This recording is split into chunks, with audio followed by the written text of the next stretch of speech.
buenas tardes a todos nuestros oyentes que nos sintonizan a través de la 107.7 de Radio Estéreo Universidad. También a toda nuestra audiencia que nos sigue a través de nuestras redes sociales, tanto en Facebook como Instagram. Les da la bienvenida a su servidora Clarisa Cristina Flores y me acompaña en la dirección de cabina el licenciado Temi Molina. En la tarde de hoy contamos con la distinguida presencia del licenciado Jaime Flores, el cual en la tarde de hoy nos hablará de alguien muy importante para la nacionalidad panameña. Justamente vamos a hablar en la tarde de hoy del doctor Justo Arosemena. Le damos la bienvenida en la tarde de hoy. Muchas gracias, licenciada, y un placer enorme poder estar aquí en el programa de la Defensoría de los Universitarios. Perfecto, muchas gracias, licenciado, por aceptar nuestra invitación.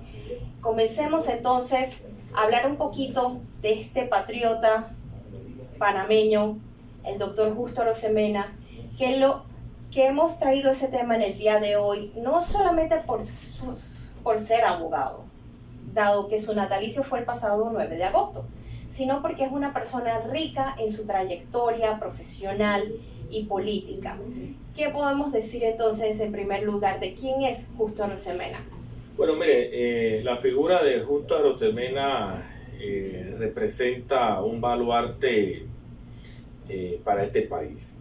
Justo Arosemena, por distintos autores nacionales y extranjeros, ha sido considerado una de las mentes más brillantes de América Latina y por ende de Panamá, por todo el aporte que él brindó a lo largo de su vida, 78 años.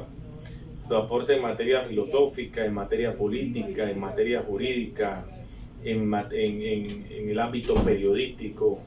Justo Arosemena fue un hombre integral, fue una figura que durante el siglo XIX dictó cátedras no solamente en Panamá, sino también en Colombia, y su pensamiento trascendió las fronteras, llegó hasta Chile, llegó a Inglaterra, llegó a México, llegó a Estados Unidos. O sea, es un personaje universal de nuestra historia que, bueno, vale la pena conocer a profundidad, porque él fue uno de los que con su actuar, su pensamiento, con sus teorías, profundizó en lo que es el concepto de la panameñidad que hoy día tenemos vigente pues, en este país. Sí, en ese sentido entonces nos puede explicar qué sucedía en esos entonces en el Istmo de Panamá, porque en ese tiempo no éramos una república como tal, y por qué esa lucha nacionalista de Justo Arosemena que lo llevó a la creación del Estado Federal. Bueno, sí, efectivamente, o sea, Justo Arosemena en el año 1853 presenta ante el Congreso de Colombia el proyecto de Estado Federal de Panamá, un proyecto que producto de las rivalidades internas que se vivían en Colombia no fue discutido inmediatamente por el Congreso colombiano. Pero ese proyecto se llevó acá al Istmo de Panamá, se discutió en el Cabildo por las principales personalidades de la época, y fue un proyecto que fue bien acogido por el tema de la autonomía que se presentaba para efecto del Istmo de Panamá. O sea, recordemos que en aquella época, en el año 1953, nosotros formábamos parte de Colombia. Correcto. Pero no solamente en materia política, sino en materia de toda una configuración de centralidad en el cual estaba sometido al Istmo. O sea, el Istmo de Panamá para el año 1853 dependía de Colombia en todos los órdenes, en los términos administrativos, políticos, jurídicos, militar. O sea, no éramos una nación en aquel momento como tal, éramos un departamento de Colombia. Pero lo que hace Justo Arosemena con el Estado Federal de Panamá, que lo presenta, como ya mencionamos, en el año 1853 y que fue aprobado en 1855 por el Congreso colombiano, es un proyecto autonómico. O sea, no es un proyecto independentista, porque Justo Arosemena para aquel momento no era que estaba buscando la independencia del Istmo. Él entendía perfectamente que esos serían otros estadios, ¿no? Él estaba buscando que para el Istmo hubiese una autonomía en sus decisiones políticas. O sea, cada vez que en el Congreso colombiano se tomaba una determinación correspondiente hacia la República de Colombia, llegaba al Istmo de Panamá 1 o 2 meses después. O sea, no había esa comunicación, digamos, fluida entre el Istmo de Panamá y Bogotá. Todo se hacía tardío, la burocracia. Aparte de que el Istmo de Panamá para aquel año era también pues un territorio abandonado por los colombianos.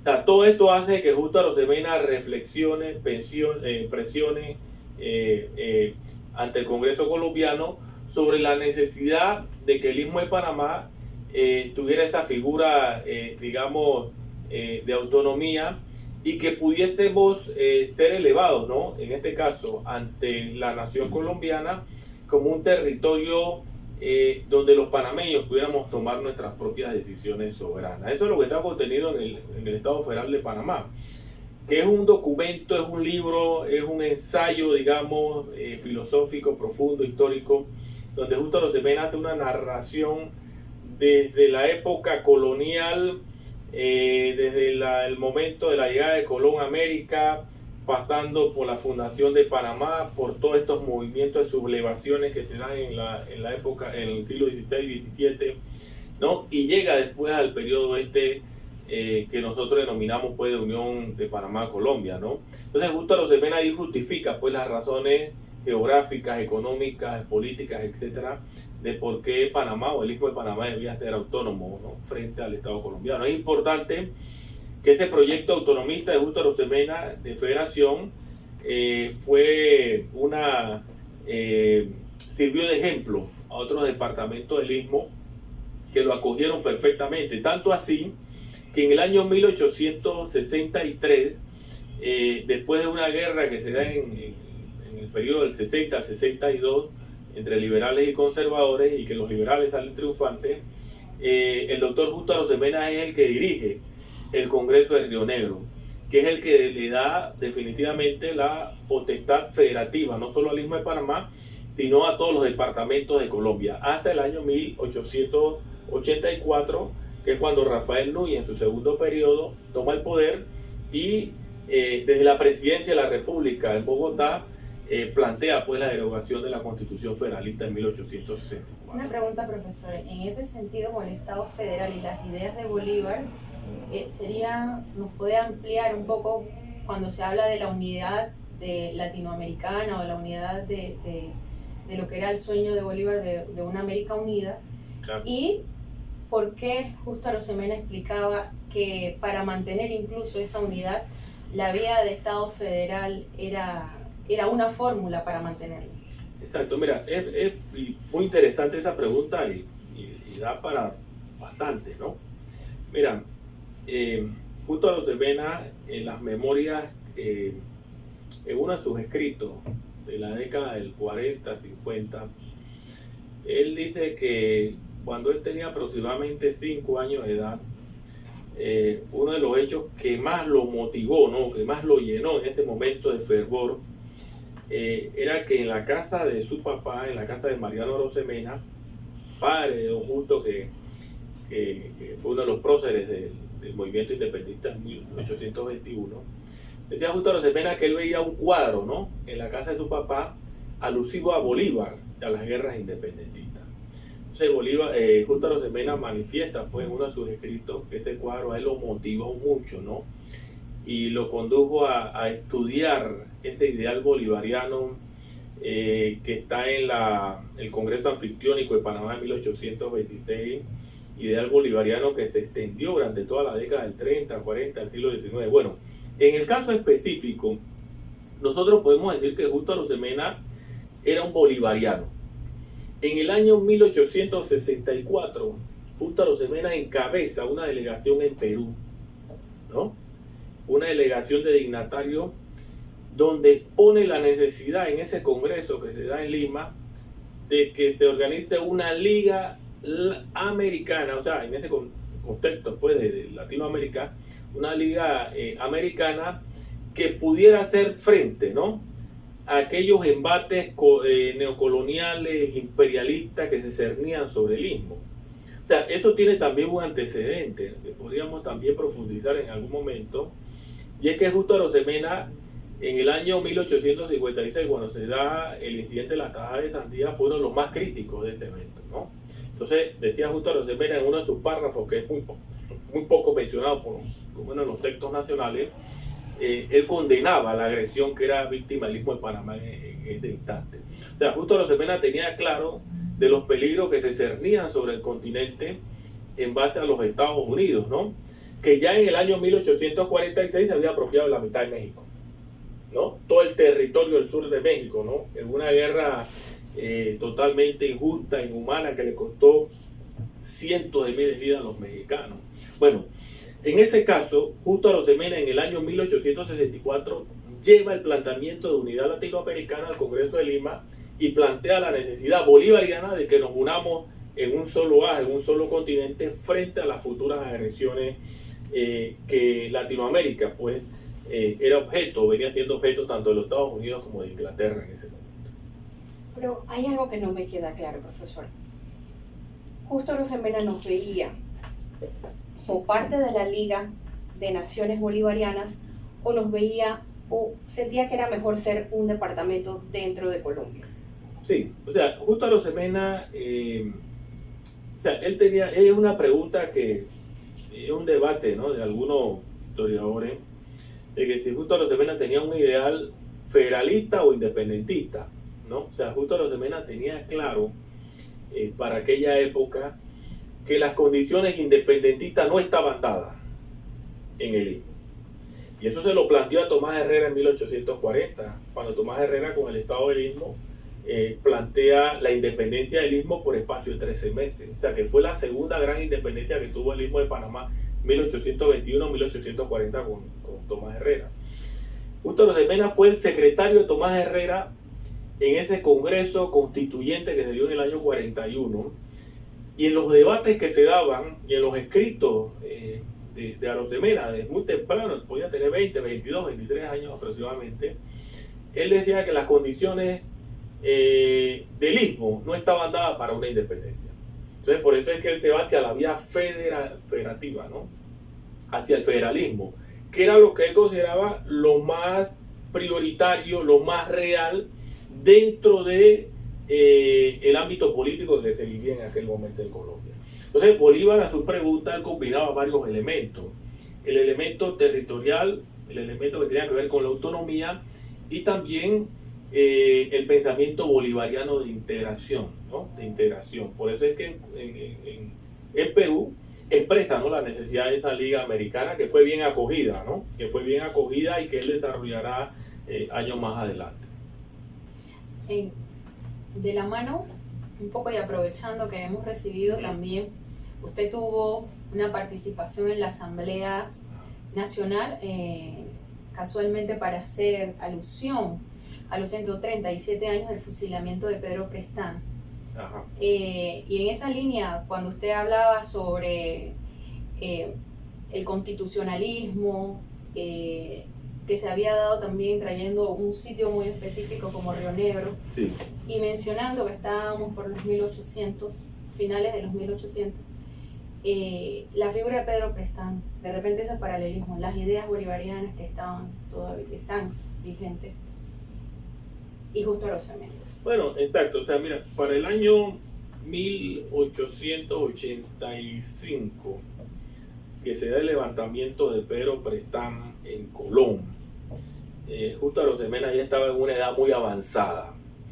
2 años antes, en el año 1882, Rafael Núñez, presidente de Colombia, había propuesto a Justo Arosemena para que fuese presidente del Estado de Panamá. Justo Arosemena lo rechazó, y lo rechaza simple y sencillamente porque él entendía que con Rafael Núñez el ideal federalista ya se venía abajo, ¿no? Estaba en decadencia, como en efecto se dio 2 años más tarde. Entonces, el tema de Prestán nosotros tenemos que verlo en el sentido, o si queremos hacer una corrección, es que Prestán defiende el federalismo que había sido diseñado o puesto en práctica por Justo Arosemena en 1855. O sea, Pedro Prestán era un federalista. O sea, él era un federalista que se oponía al centralismo colombiano de la época. Entonces, lógicamente que Justo Arosemena en aquel momento, en 1885, él apoyaba este movimiento, ¿no? Porque, ¿qué sucede? Que a partir de 1886, cuando se deroga la Constitución de Río Negro de Núñez, se caen 32 años de federalismo que habían sido experimentados en el Istmo de Panamá, ¿no? Toda una experiencia política, donde el Istmo había tenido administración propia, gobernación propia, ¿no? Donde el Istmo de Panamá incluso había tenido a nivel interno una asamblea legislativa que resolvía los temas más urgentes que se presentaban en el Istmo. O sea, era un espacio de libertad en aquel momento. Entonces, el paralelismo entre Prestán y Justo Arosemena lo vemos en la defensa del federalismo de aquel entonces, ¿no?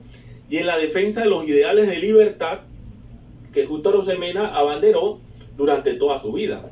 O sea, Justo Arosemena, y más o menos enfatizando en el tema ético que nosotros teníamos en el momento, o sea, Justo Arosemena fue un gran promotor, fue un gran defensor de las libertades en el Istmo de Panamá, de las libertades políticas, las libertades cívicas, de las libertades,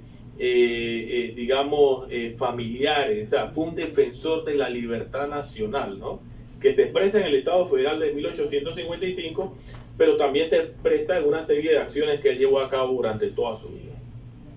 Muy interesante toda la explicación que nos ha podido dar el profesor.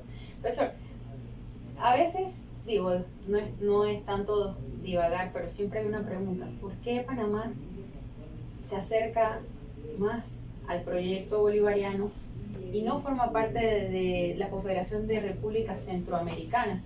Entendiendo que en estos momentos, bueno, ya hablando en el contexto actual, se habla de un SICA, se habla de las integraciones, que han tenido sus limitantes, tal vez por, no sé, desconfianza, celos, desde los propios estados, donde hablamos en el discurso de la unidad y la integridad, pero que en la práctica muy poco se ha caminado entendiendo el tema aduanero. Por lo menos Panamá no participa dentro del pasaporte que sí tienen los otros países centroamericanos de poder transitar libremente sin el uso del pasaporte. ¿Cuál es su opinión en relación a todo esto de la integración latinoamericana de las ideas? Bueno, mira, la integración latinoamericana es un tema que a nuestro criterio ha venido fortaleciéndose y desarrollándose a lo largo del siglo XX y del siglo XXI. Panamá, en el caso específico de Panamá, nosotros históricamente siempre estuvimos vinculados acá al sur, ¿no? Recordemos que desde Panamá salieron tropas en el año 1821-1822 con el batallón del Istmo a luchar en contra de los realistas, ¿no? En aquel momento. Y el ideal de Bolívar, ¿no? O sea, Bolívar siempre enfocó al Istmo de Panamá, y eso lo vemos en la Carta de Jamaica de 1815, como el centro, ¿no? El centro el territorio que podía aglutinar, el Corinto de las Américas, que podía aglutinar a las naciones. Y Bolívar siempre veía pues, a Panamá como un punto estratégico, por eso es el tema del Congreso Anfitrión. En 1821, cuando nosotros logramos la independencia de Panamá de España, ¿a quién nos adherimos? Al proyecto de Bolívar, la Gran Colombia, ¿no? El proyecto centroamericano vendría después. Pero los lazos estos históricos, no geográficos, históricos, nos vinculaban más a Sudamérica que a Centroamérica. Ahora, la pregunta sí es importante, porque nosotros tenemos una deuda política, una deuda moral, una deuda histórica con Centroamérica, y nosotros debemos, ¿no? Como país centroamericano, fortalecernos en esos ámbitos que muy señalas, como el SICA y demás, con nuestros hermanos países, ¿no? O sea, nosotros estuvimos vinculados más a Sudamérica por espacio de 1 o 2 por siglo, ¿no? Cuando el lazo umbilical o el cordón umbilical nos ataba más era acá a Centroamérica. Bueno, ahora, profesor, viene la segunda parte del programa. Entonces, en este momento damos paso justamente a las notirrápidas. En ese sentido, quería recordar que este fin de semana fue el natalicio de otro gran panameño, el doctor Ricardo J. Alfaro, que no solamente fue doctor en Derecho, fue diplomático, colaborador de las negociaciones de los tratados Arias-Roosevelt, participó en la comisión redactora de la Constitución de 1946, fue presidente de la República, también participó en la redacción de la Declaración Universal de los Derechos Humanos e incluso fue magistrado de la Corte Internacional de La Haya, y en ese sentido también lo queremos traer porque justamente este ha sido un mes rico en natalicios de grandes hombres de la República de Panamá o grandes figuras de la República de Panamá. Adicionalmente, ¿qué otra noti rápida tenemos para el día de hoy, licenciada Lilia? Tenemos una muy buena noticia para todos los estudiantes de la Universidad de Panamá. Actualmente la universidad ya tiene una plataforma que facilita el pago para las matrículas. Pueden encontrar incluso el link, acceder a la página oficial de la Universidad de Panamá, y ahí encontrarán el link por donde ingresar. Esta modalidad de pago ya acepta pago por tarjetas de crédito o débito. También durante la banca en línea se pueden hacer las transferencias vía Banco Nacional, Caja de Ahorro, Banco Aliado, Metrobank, Banco Lafice, Da Vivienda, Multibank. También existe una billetera electrónica nacional y también se puede realizar pago por ventanilla de cualquier sucursal del Banco Nacional, presentando el formulario de prematrícula. Yo creo que es importante este avance porque siempre se facilita la vida del estudiante, ya sea de posgrado o de grado, para poder pues acceder al pago de su matrícula. Y bueno, ojalá las otras dependencias universitarias acojan esta iniciativa y sea algo de uso común, tanto en las cafeterías, en la librería, licenciado, porque uno llega a la librería universitaria y uno se quiere antojar de todo, pero no siempre se cuenta con el efectivo para pagar todos los antojos que hay en la librería.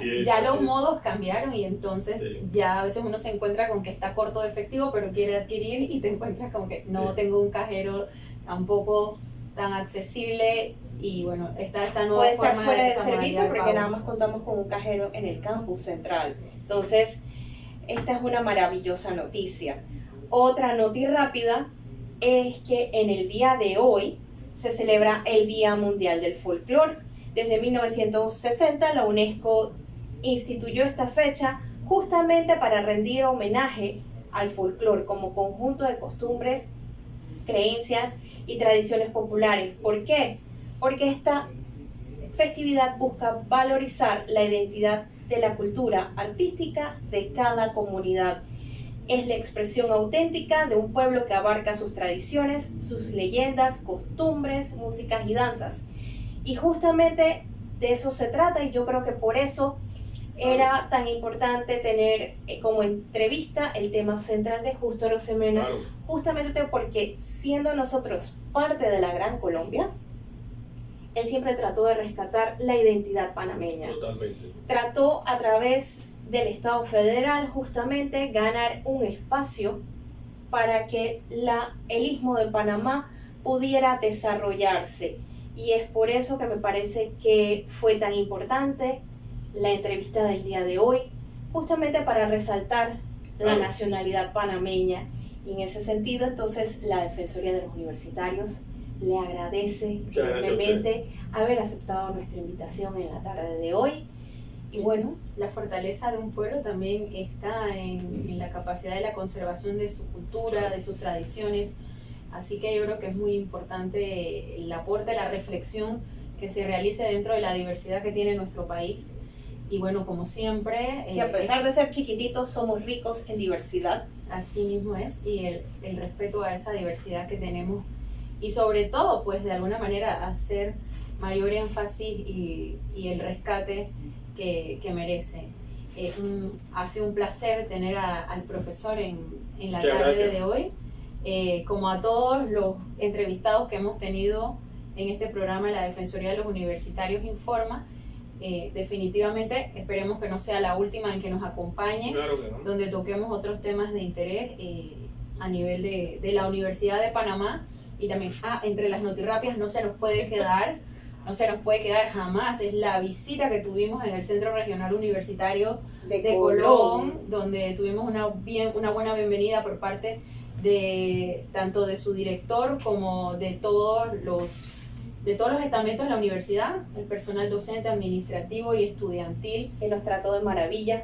Fue muy importante el acercamiento que tuvo la Defensoría en esa visita que tuvimos, y esperamos pues estar realizando otros trabajos de docencia, de cultura de paz, donde podamos incluso acercarnos mucho más con toda la comunidad universitaria, pues para poder llevar estos mensajes sobre la ética, el respeto, la tolerancia, la diversidad.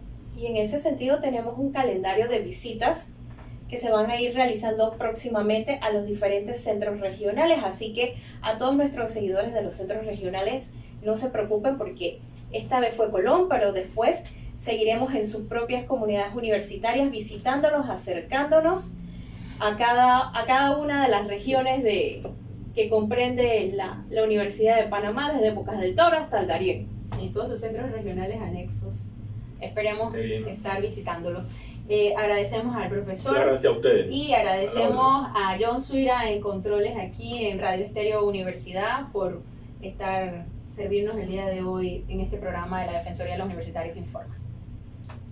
Que tengan muy buenas tardes.